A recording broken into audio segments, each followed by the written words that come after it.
going on, boaters? We just took in this beautiful 2020 Cobalt R5. Only 127 hours on here. It does has the 8.2 liter big block engine. Beautiful seating set up. I love this rear lounger here because you can really make this into the seating if you want to be able to host and have a nice cozy layout on the interior or relax. This expands, makes it a huge lounger. You can also set this one up right here, but you have a huge deck on the back.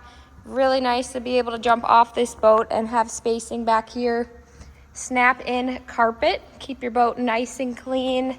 Tons of storage in here, and it's really deep.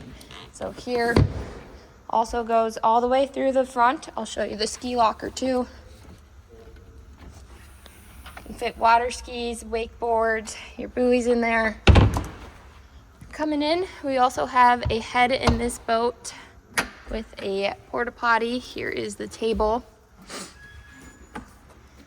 Really like the passenger seat layout because you do have a lock box right here. Chargers, integrated speakers with platinum audio at your dash.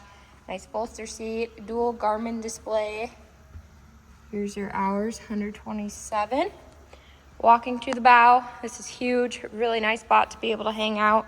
Again, storage underneath this seat and your anchor locker in the front. We just got this boat at MarineMax Nisswa, so come and check it out today.